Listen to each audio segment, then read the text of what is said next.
Kim Bright back on, founder, Brightcore Nutrition. She's let's see, as a we can call you a nutritionist, right? Well, I've been helping people with their health for 50 years. So I didn't actually go and study nutrition in college because it didn't provide what I was searching for and looking for. It was very limited. So I don't like to use that name behind because I've studied so many different things. So I've been helping people get well and stay well for 50 years. Yeah, before COVID, maybe I tended to listen to the experts and the people with all the degrees on the walls and all the heads of this group and that group. And after COVID, I'm now officially suspicious at anyone who went through the system, went through the training. And by the way, it's kind of back when Harvard meant Harvard. Like when I was young, if you went to Harvard, oh my goodness, you went to Harvard. Now I'm like literally suspicious that you've been compromised, I guess I would say. But Yeah. Kim we were talking off the air about this discovery, this ice cave that's so old, 5,000-year-old. They found a bacteria that's resistant to modern antibiotics. And I'm interested in your take on this because I avoided antibiotics my whole life because I was poor and my family was poor and we didn't have insurance. And I never had insurance, and I just rode stuff out. I'd get strep throat, and I'd just ride it out. I'd get anything I got. I just rode it out, and I never took antibiotics. And now I'm the only person I know who doesn't have a bunch of gut problems and a bunch of allergic to everything and skin things. Like everyone seems to have a whole bunch of things that I don't have, and the only thing I can think of is that I never took antibiotics. But let's talk about this ice cave.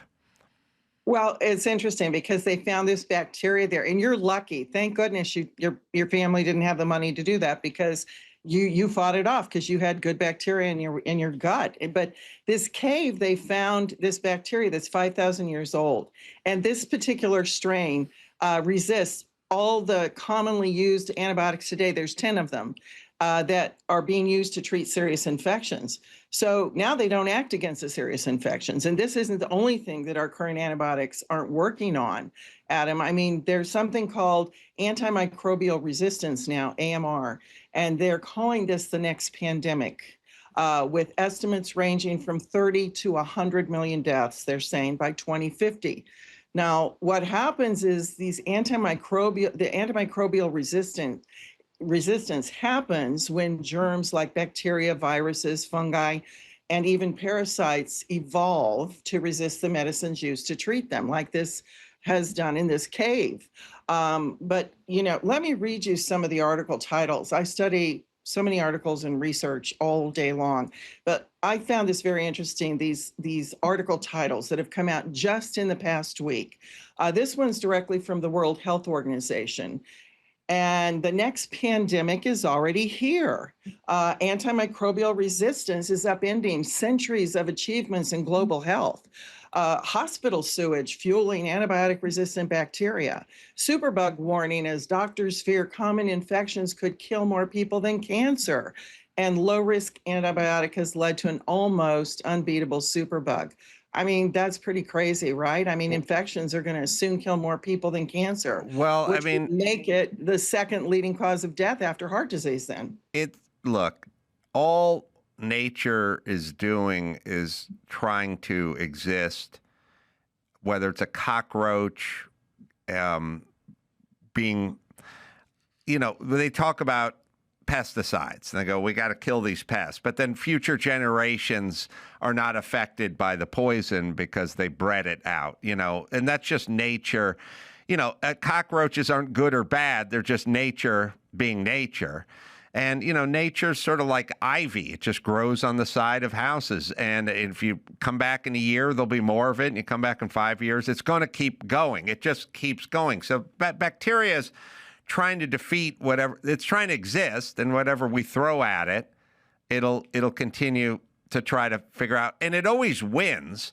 It's just kind of the slow game, it always figures out a way to outsmart us. And as Dr. Drew would always say, there's no free lunches in nature. It just Yeah. keeps going. And I've been noticing that all our sort of Western attempts at putting everything in a syringe and synthesizing everything and manufacturing everything, it's just making people fatter, more miserable, and less healthy. Well, when you put everything in a syringe, you're approaching the whole thing from symptoms rather than getting at the cause. I mean, there's this guy that his name was Chris Bond. Let me give you the example of this poor guy. He was just 19 when he had a severe infection that totally changed his life. This is how important that we get ourselves in good shape so we can fight infections. But he was 19 years old. He was fit and healthy, and then all of a sudden, Adam, out of the blue, he got sick and he had to go to the hospital. And they put him in an induced coma. And then he woke up to the devastating news that the antibiotics that they were using, it failed to stop his infection. And the doctors were forced to amputate both his legs, his left hand, and most of his fingers on his right hand. And, Chris, he's just one of a growing number of victims of this antimicrobial resistance. And doctors are basically running out of effective treatment options. And, it might sound strange to call him lucky, but I think he is actually lucky to have survived this. And he actually went on to become a Paralympic gold medalist. So, Oh, really? That's great, right? I wonder what event he did, because I just got done seeing the Olympics, and I see they're playing hockey in the Paralympics. They're doing the downhill skiing thing. If I was in the Paralympics, I'd definitely be in the winter that one seems a lot better than trying to play beach volleyball with no legs. Oh, played wheelchair rugby. God, there was a really popular movie called like Smash Ball or something about guys who played wheelchair basketball or something, who cares? Let me tell you that the health experts, the so-called health experts, are predicting that by a certain time that we are going to have so many deaths from this antimicrobial resistance. It's unbelievable how much it's going to be. I mean, it's just unbelievable. By 2050, they're saying 10 million people are going to die every year from this antimicrobial resistance. Well, that's more deaths than cancer. Are those who took the most antibiotics probably going to be the most susceptible to this? Yes. And do you know in Australia, there's more people already dying, Adam, from the AMR than are in car accidents. I mean, they're slightly ahead of the curve, but the threat's growing rapidly worldwide. What are some of the countries I'm guessing Western countries used antibiotics the most, and then certain other countries probably use them the least. Your more developed countries, because they had the money for that. But they introduced antibiotics, I think, back in 1940s. And of course, they were touted as miracle drugs back then because they were saving millions of lives. But their success, what had happened was they were using them widespread and unnecessarily. They were used in both humans and agriculture. So they're actually reducing, because antibiotic means against life. So they kill off the good guys too. They kill the bad guys, but if you keep killing the good guys, you're going to end up with a very severely impaired immune system, because bacteria evolve so rapidly. And, the more antibiotics they're exposed to, the more opportunities they're going to have to develop the resistance we're talking about. And I think by 1960s, the resistant strains were already emerging. So over the decades, you can see how this is accelerated. And then, of course, you talk about the pharmaceutical companies, which the most important thing to pharmaceutical companies is not keeping us healthy. It's their bottom line. And so their incentives actually shifted because antibiotics, they're usually short course treatments. Mm-hmm. And they're intentionally supposed to be used sparingly to slow the resistance. And that's less profitability for long-term drugs for chronic conditions. So as a result, the pharmaceutical companies, they either reduced or abandoned their antibiotic research and development in favor of more profitable drug ventures like vaccines, because they're more profitable than the traditional antibiotics. Well, I don't think there's any question that we figured out that the big pharma's in the business of making money the same way big tobacco was in the business of making money, and it behooved them to have their own scientific data on the effects of cigarette smoke, just like now big pharma has their data because they're in the business of making money. So just a side question for someone who's been there and done that for you, not to do with antibiotics, but all of this weight loss stuff, all this Ozempic business, it worries me. And I don't know what you think about it. I would assume you're not for it, but I've heard good things about it as well. So I'm not sure. What is your take on the latest craze from the pharmaceutical companies? Well, I think they stand to make a lot of money off of it, and I'm not for it, because you can you can lose weight by doing natural things. You don't have to use a drug that's going to alter the your gut in a way that is not good. And also, people are losing their eyesight. There's all kinds of side effects. You know, the long list of side effects when you see a commercial on TV for any drug, right, Adam? I mean, some of them even cause death. I'm not saying Ozempic does that, but it's crazy. I mean, there's people out there that they want an immediate solution. I think in some cases, maybe, they were used for diabetics originally. But for the most part, I think it's just a fast fix for a lot of people. And I think they're going to be surprised in the end what's happened to their body. Yeah, it falls under the heading of no free lunches. Like, sorry, Yep. It's diet, it's exercise, it's all the stuff your grandpa knew and the founding fathers knew. And it's a way of life. And the shot part to fool your body into thinking it's not hungry, it might work temporarily, but big picture, I don't think. Here's what I would say about most of this stuff, whether it was the COVID vaccination, whether it's antibiotics, or whether it's being on COVID. I don't think you'll be happy with that decision 10 years from now. I'll bet you wish you didn't. Yeah, remember, Big Pharma is about making money, bottom line. The cured patient's no longer going to be a customer. They want to keep you sick. That's their intention. They keep making money off of you that way. And, there's even vaccinologists that are saying they want to solve the problem of AMR with yet another experimental mRNA vaccine. I don't want another mRNA vaccine. I don't think you do either, Adam. I mean, there's so much evidence coming out about the damaging effects of these vaccines. And what most people don't know is how many harmful effects antibiotics can have. Oh, we're figuring it out now. But the stuff you got to keep an eye on, people, is the stuff that seems too good to be true. If it just, it's like when they go, oh, Weight Watchers has a dietetic fudge now that tastes just like regular. It's like, okay, it's too good. Don't buy it.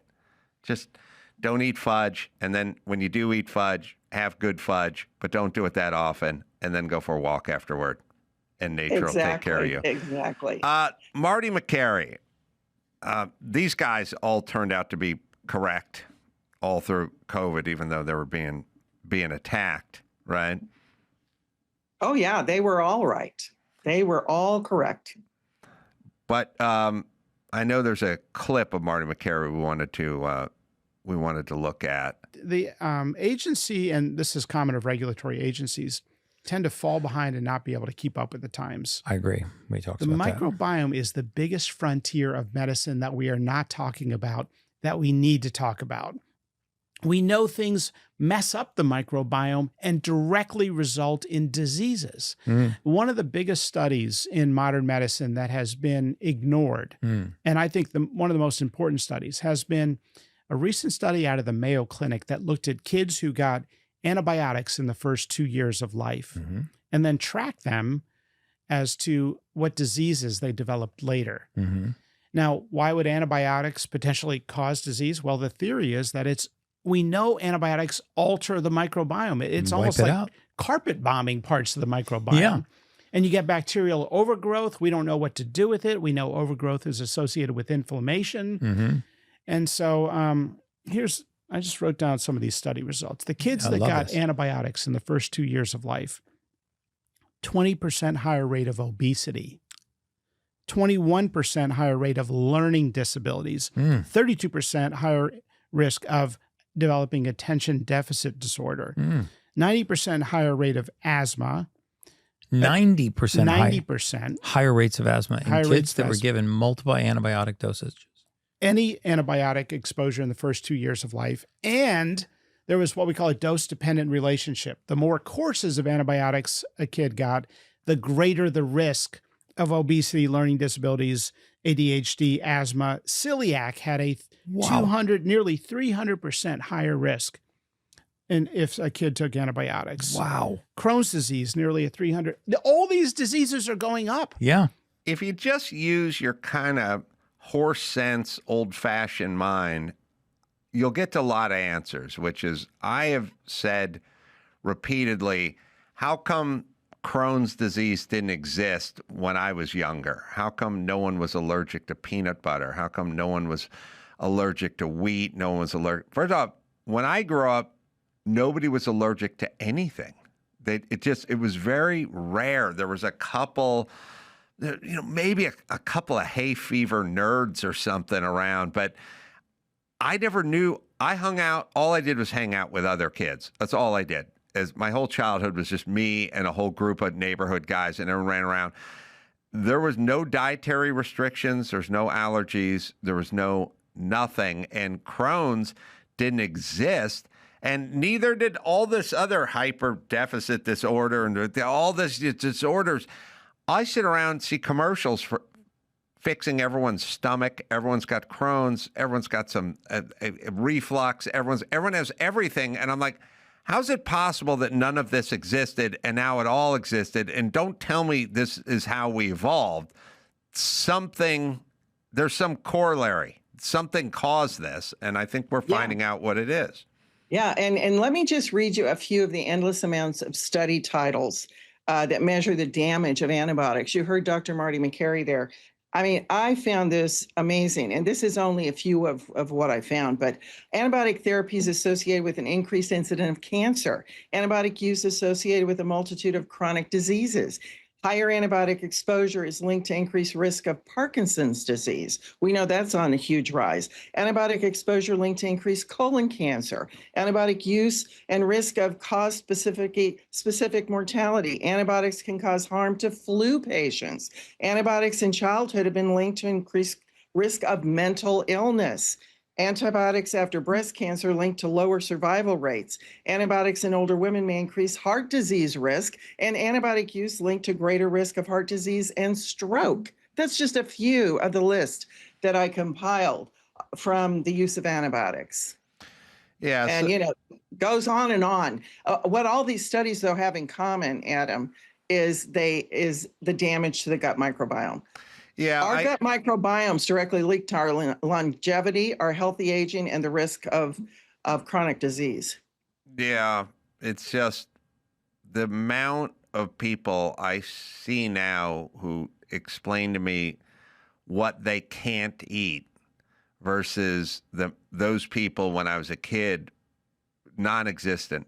Then no one. You go to a restaurant with 3 or 4 people, there's going to be 3 or 4 people telling you what they can't eat. When the waitress is coming by, I know it's upsetting. Yeah, I agree. Upsetting. I'm also. I don't like to go out with people for that reason. I mean, I like to cook at my house, my organic and everything I make. But I had this story that I just read about a woman named Maria Morea, and she lived to be 117 years old. She was born in 1907. She lived through 2 world wars, the Spanish Civil War, and the rise of the internet. And when she passed away in 2024 at 117, she was the world's oldest verified living person, Adam. I don't think she was, having these problems that we're all talking about right now. But obviously, her life wasn't easy. As a child, she crossed the Atlantic during wartime. She lost hearing in one of her ears after a fall. She lost her father to tuberculosis. And then she later married, raised 3 children, worked as a nurse during the Spanish Civil War. And of course, through all this, she's experienced a tremendous amount of grief and stress and history firsthand, but yet she still stayed engaged with life. And she actually played the piano until she was 108, and she adapted to the new technology despite her hearing loss. But after her death, this gets very interesting here, researchers decided to examine her gut microbiome. And remarkably, it looked unusually youthful. It was balanced, it was resilient, and it was rich in microbial diversity. And of course, she ate a very healthy diet and regularly consumed fermented foods, nothing complicated, but she had these steady habits over decades. And then, when scientists look at other centenarians, the people that live to be over 100, they found a similar pattern. They found greater microbial diversity and more balanced gut ecosystems. And that diversity is linked to better immune function, metabolic health, and even brain support. So, Maria's story suggests something very powerful here, that aging may not just be about genes or that you're lucky, but it's actually protecting the ecosystem that's inside of us all. I also think, and this kind of dovetails into this, I think we're way too clean now. I think we're sterilizing everything and wiping everything down with Purell. That kills all the good guys, and just everything is about wiping everything down with alcohol and cleaning everything to the point where there's no exposure.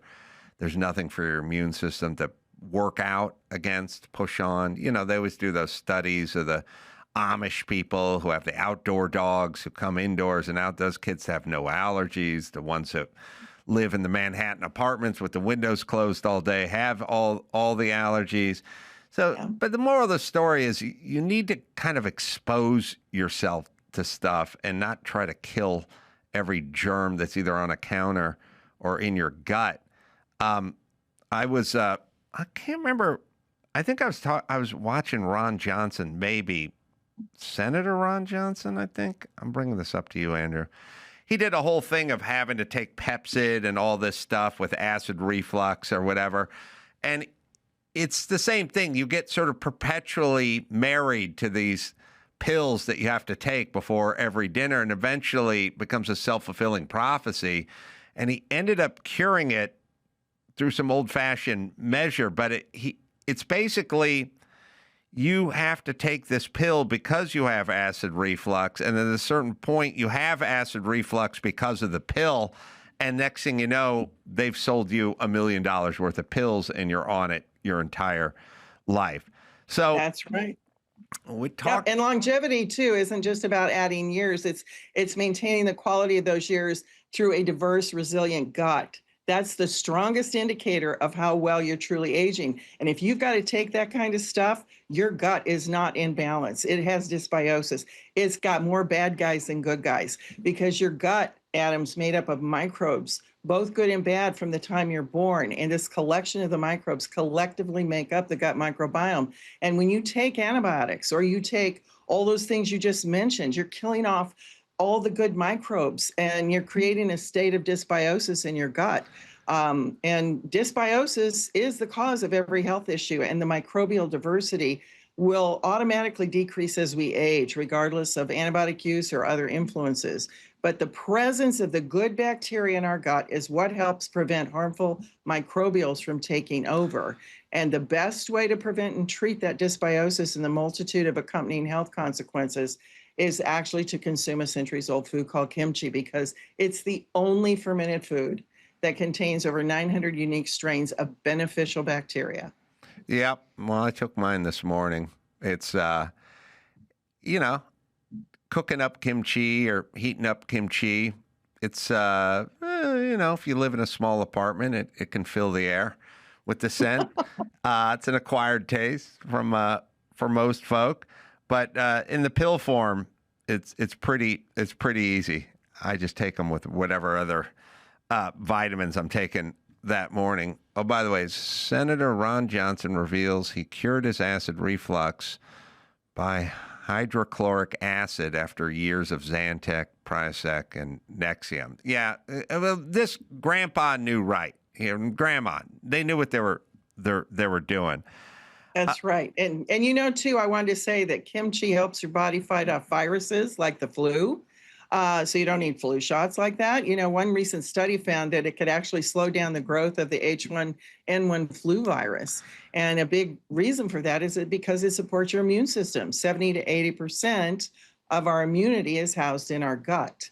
And, kimchi, got to think of it. It helps your immune system stays balanced, and it strengthens your important immune cells that kind of act like scouts, where they go out and they spot the viruses early at them. Mm-hmm. And at the same time, it's going to regulate your body's response so it doesn't overreact and create all of this incredible amount of inflammation that it doesn't need because of some serious infection. It's not just the virus that causes the damage. It's the body going into the overdrive with too much inflammation. And kimchi has actually been shown to significantly reduce that inflammation and oxidative stress. Well, I think last time I talked to you, we were talking about RFK Jr. talking about how much he loved the kimchi and the fermented stuff. Let me ask you a question, may not be answerable. Kimchi is sort of the gold standard for the fermented stuff, but there's like sauerkraut. I love sauerkraut. It's interesting. You can't find sauerkraut at a restaurant anywhere in LA. And really, LA has 5,000 Indian restaurants and 5,000 sushi places, but no German or Hungarian places. Well, that's a battle for a different day. But in the fermented department, kimchi is sort of the heavyweight champ. How far down is like the king? Where's sauerkraut and where like pickles or something? Like is kimchi twice as good as sauerkraut or 10 times as good as sauerkraut? Oh, no.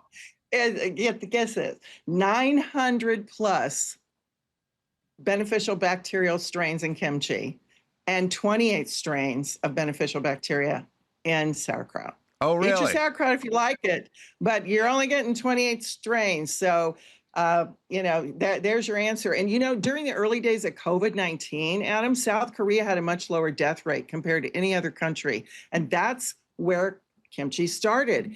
And I know researchers have pointed out that Korea's high daily intake of kimchi, because they eat it every day, some of them even eat it at every meal, that it played a role in that. And it's so packed with bioactive compounds and probiotics that make it harder for viruses to even enter into our cells. And even back in 2003, I think, when the SARS outbreak happened, South Korea reported 0 deaths. And there were so many deaths all over the world from that. And again, researchers are looking at kimchi's antiviral and probiotic properties as the determining factor.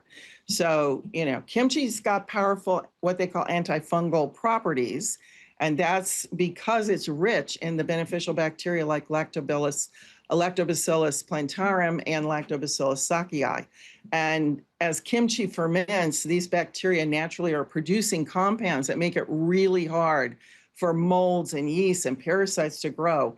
And in lab studies, certain strains found in kimchi have reduced the growth of harmful molds, and something like Aspergillus. Now get this, by up to 97%. That's amazing. And then they basically create an acidic, unfriendly environment for the pathogens to grow in. So kimchi is so amazing with those 900 plus beneficial bacteria. It goes far beyond any other fermented food out there, but all fermented foods are good to eat, keep your body healthier. But you want the king of foods when you're really trying to deal with these heavy-duty pathogens, especially if you've been on a lot of antibiotics. Yeah, well, most people, I would say, growing up in the United States, probably anyone listening under the age of 50, maybe under the age of 40, certainly under the age of 30, has just showered their gut with antibiotics all through your life. And so we're going to have to try to right that ship. And like I said, you can buy kimchi, but it can be a little bit tough to do up in the pan. And sometimes getting your kids to eat it, for instance, might be difficult. But the pill form works pretty well. And like I said, you can tell there's kimchi in it for just a second before it goes down. But I will say this. I do take the product, and I do not belch it up or burp it up or have that, sometimes when you take a fish oil and you go about your day and at some point you hiccup later in the day, it tastes like someone put a cod in your mouth or something like that. Well, it does. I mean, that's what certain vitamins do, but Kimchi 1 does not have that. I take it every morning and I never, it's potent, but I cannot feel the effects of it. You wouldn't know it, burping up or later on the toilet. Like, it doesn't come with that baggage, I guess is what I'm saying. Well, I'm glad to hear that. And, in simple terms, the kimchi helps crowd your body, crowds out the fungus and the bacteria and even parasites while it strengthens your natural defenses. So it's great that it doesn't come back up on you. And, everything that has been mentioned about the harmful effects of antibiotics also can change when you put the right strains in, like in kimchi. And it's the prime cornerstone of your overall health is your gut microbiome. So you definitely want to, encourage that by taking it every day. And if you don't want to eat it, then the way to take it is, take it as Kimchi 1. But, I want to also say something about, there are a lot of people that think they're going to fix their gut with just taking the probiotic supplements that are out there that have, maybe 1 or 2 strains, but they're showing that they have this huge amount of CFUs out there. And they're usually, most of them are one-note solutions, whereas kimchi, if you can think of it like this, it provides a complex microbial symphony, if you will. It's wrapped in a protective fiber delivery system, and it ensures the good guys are actually going to get down into your gut alive. And, it's really a full ecosystem package. And along with the live microbes, it's naturally bringing prebiotics, which is the fiber, the plant fibers that are in the compounds of the cabbage, garlic, and onions. And they're going to feed that beneficial bacteria because that's what they need to eat to live. And then the postbiotics are the helpful compounds that the bacteria actually produce during fermentation. And so that combination matters because the probiotics they really do struggle to colonize or even survive in your gut if your gut's not supporting them. So kimchi helps create that supportive environment and delivers the ready-made microbial byproducts that can interact with your gut lining and immune system right away. So, in practice, that means kimchi can offer more reliable multi-pathway benefits than a typical probiotic pill. So well, that's another good point. Let's give you a plug then. Let's figure out, let's tell everyone how to get Kimchi 1 and set them up. Well, because we made Kimchi 1 because there's so many beneficial effects, like you've heard of all these things. I mean, and again, people, whether they like it or not, it's hard for them to take it every day. So we made it in capsules using a cold process drying method to retain all the live probiotics, enzymes, and the fiber of the fresh kimchi. Also, people that are on sodium restricted diets, this is great for them because unlike store-bought or homemade, this is very low in sodium, 100% made in the United States, non-GMO and all natural. So if you've had problems with your digestion, irregularity, immune system, we have people writing us, telling us they don't get sick anymore. Their gas and bloating's gone, they're regular. People who couldn't lose weight, their waistlines have changed. Suffering from a variety of symptoms since especially 2020. They couldn't identify the cause. Those things are all gone now using Kimchi 1.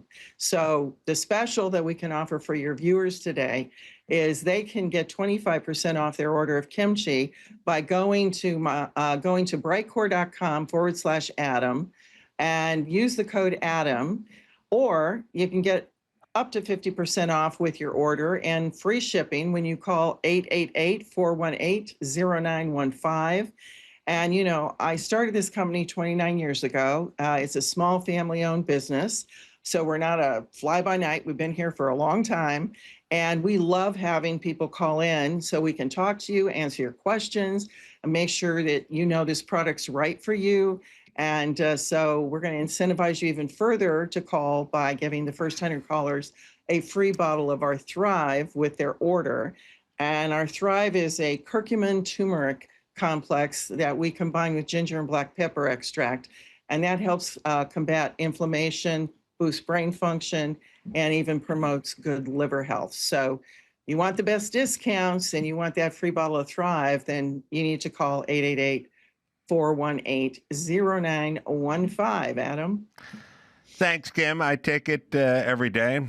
So far, so good. Not Good. as much as the sniffles. Kim Bright, thanks for joining us today. Appreciate you. Thank you.